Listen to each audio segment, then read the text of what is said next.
Looked by the Norwich Union building, where Jane worked as an insurance clerk.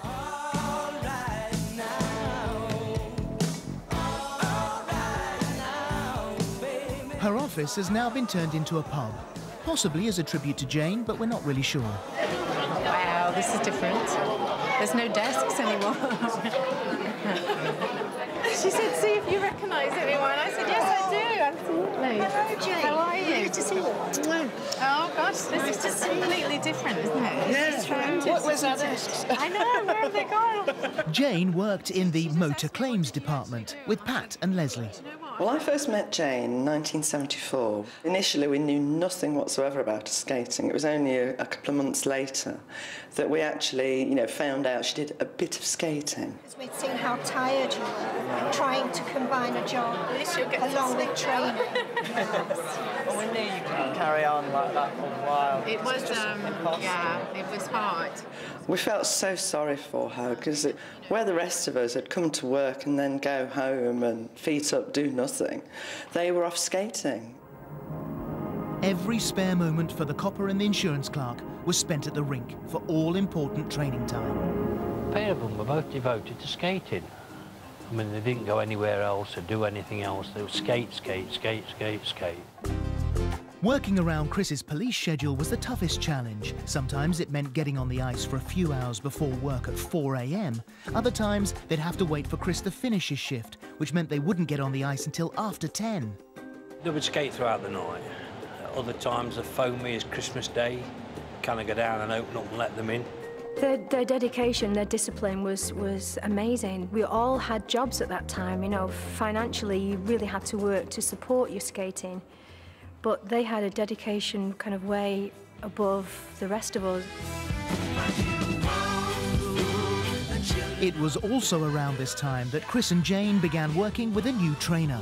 They were totally dedicated. They wanted to win, but on the other hand, they wanted to be very good at what they were doing.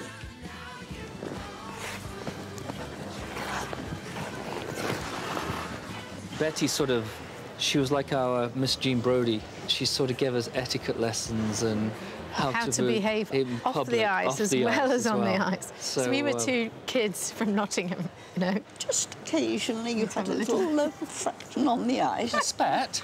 Just, yes. No. But immediately you stepped off that rink. It was gone. It was gone. I had to explain to them, on the ice you behave. If you have an argument, wait until you get off the ice. Don't show it to the judges or to any of the other skaters. It wasn't just skating. Certainly Betty told us that, that you're always on display. It was how you dressed, how you held yourself, how, we weren't tracksuit people, we weren't chewing gum people. And when we hit the ice, we were ready. Everything was right in its place. I think we should start when we get to here. This little routine that we threw together. Don't expect too much. I was very lucky that I found a couple that were so nice, nothing went to their heads. And even now, they're big stars, but they're still basically the same. Very good. But I've got one tiny little grumble. The landing of your second lift. Free leg? Free leg. Bit swingy. Yes, and all bottom. Like that, all bottom. Oh, no. We'll rectify that. Yeah, we will.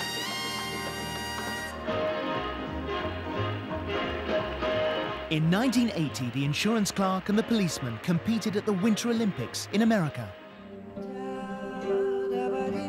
The part-time skaters managed a very respectable 5th place.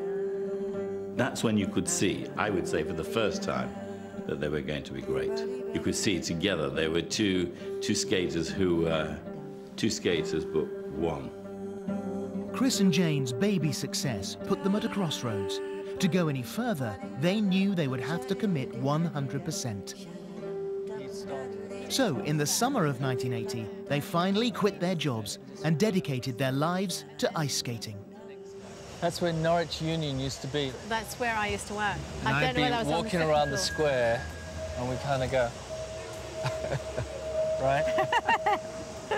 2 days later, it was all gone. The hat that I'd been putting on and the uniform, you hand them all back. It's like you hand back your life.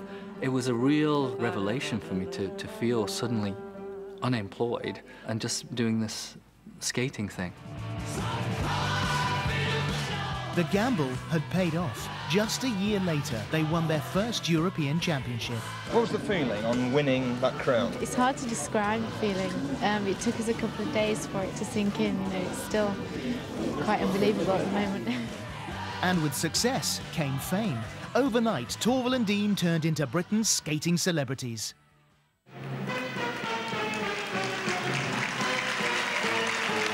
Jane and Chris's ice dancing had taken on a new confidence, pushing the boundaries with dazzling routines like Mac and Mabel and Barnum. They began to take on the skating world their way. When they come up with new routines and they're doing lifts that you haven't seen before, you know there's something different. They were very creative, and it was something that we all tried to copy. Whatever they did that year, we tried to do something similar the following year. We were always a year behind them. The trophies were piling up.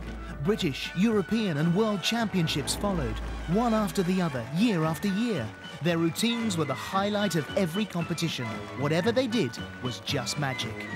There's something about when they skate that it actually connects with you inside. Their souls come out and you feel them. Torvill and Dean had won just about everything. Now the big prize was in their sights, the Olympics. What really drove them was to win. They didn't want to be second or third, they wanted to win.